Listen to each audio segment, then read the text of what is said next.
obtenir des images de qualité, il faut une bonne caméra et un capteur solide comme celui de la BMCC Sika Full Frame. Mais ça ne suffit pas, il faut également d'excellents objectifs. C'est clairement super important et un bon capteur, une bonne caméra ne peut rien faire face à un objectif qui n'est pas à la hauteur. Ils sont conçus pour durer, ils apportent une touche singulière qui donne du caractère aux images.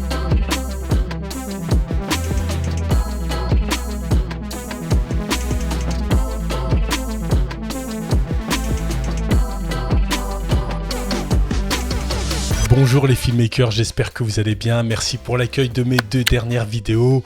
Ça fait super plaisir, c'est super motivant. Croyez-moi, la collaboration avec Blackmagic, c'est un rêve, un véritable rêve qui se réalise. Et je rêve bien sûr de collaborer avec un tas d'autres marques.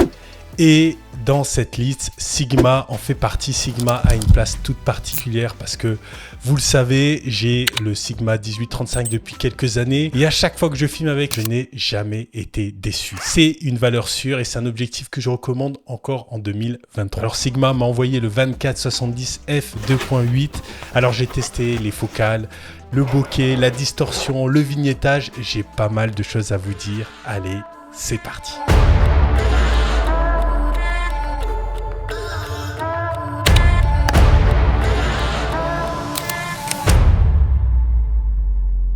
Le 24-70 est un zoom plein format qui ouvre à f2.8. Il existe en monture L et en monture Sony. Il offre une ouverture constante. C'est vrai qu'il a pas mal d'atouts, mais il n'est pas stabilisé. C'est vrai que quand on utilise des 70 mm, on apprécie une petite stabilisation pour réduire les petits mouvements, surtout pour ce type de focale. Et souvent, ils sont très visibles quand on est à 70 mm et au-delà. Et donc, voilà, je pense que c'est une faiblesse de cet objectif. J'ai testé toutes les focales et je peux vous dire que c'est propre, c'est net. Les images qu'on a avec le 24-70 sont de qualité.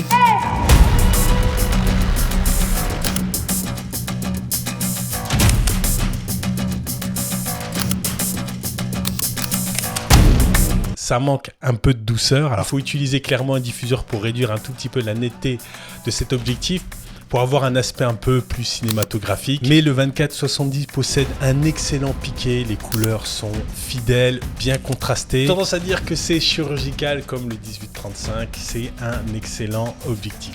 En revanche, pour certaines focales, on voit apparaître des zones sombres dans les coins. Et oui, le 24-70 va vous donner du vignettage. Alors, rien d'inacceptable, mais je trouve que c'est important de le savoir.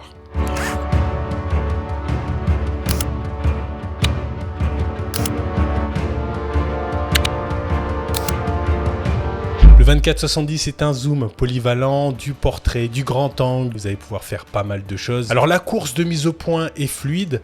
Alors je la trouve un peu courte quand même, je tiens à le dire, parce que on va dire qu'elle demande de la précision.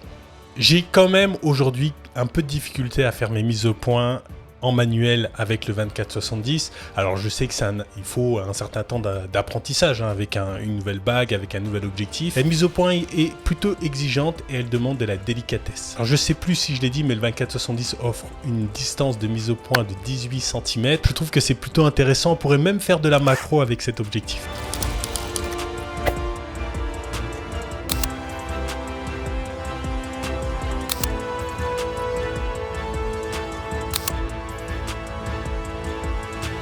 Alors ce n'est pas un objectif zéro distorsion, il y a de la distorsion pour les focales, les petites focales mais aussi les grandes focales. Vous allez devoir utiliser l'outil distorsion dans DaVinci Resolve pour réduire la distorsion. C'est un outil que j'utilise systématiquement, surtout quand je fais des séquences b-roll et que la caméra est très proche de mes sujets.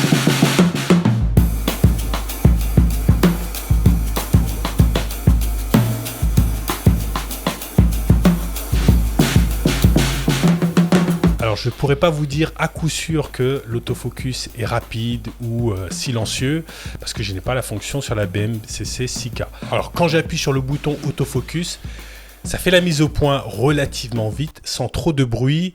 Alors il y a des raccourcis sur l'objectif, mais je ne les ai pas utilisés. Comme pour tous les objectifs Sigma, Le 24-70 est solide, robuste, bien fini, pèse 835 grammes, donc c'est pas un poids léger, hein, clairement. Donc combiné avec la BMCC 6K, alors bien sûr c'est intéressant de faire un peu d'exercice physique, mais sur une longue journée de prise de vue, ça peut être un peu fatigant. Les bokeh sont plutôt jolis. Je n'ai pas identifié d'aberration chromatique, surtout dans les zones très contrastées, quand il y a de la lumière très forte et des zones très sombres. Il n'y a pas d'aberration chromatique, l'image est plutôt propre. Au final, le 24-70 est un très bon zoom polyvalent. J'apprécie le piqué, la fidélité des couleurs, l'ouverture constante de f2.8, la distance de mise au point de 18 cm. Tout ça est très solide. C'est un couteau suisse, il va faire clairement le job dans la grande majorité des situations. En revanche, il n'est pas parfait. J'ai en tête la distorsion, le vignettage, le poids. Ces quelques difficultés peuvent freiner certains, mais moi, je trouve que ces atouts compensent largement ces difficultés. Voilà, c'est tout ce que j'ai à dire sur le 24-70. Oui, j'ai oublié de mettre le prix. Je vais afficher le prix. J'ai oublié de parler du prix. Alors n'hésitez pas à regarder les vidéos que j'ai faites avec le 24-70 pour vous rendre compte des capacités de cet objectif. N'oublie pas de liker, de commenter, de t'abonner si tu n'es pas abonné à ma chaîne. Je te dis à très bientôt. Allez, ciao!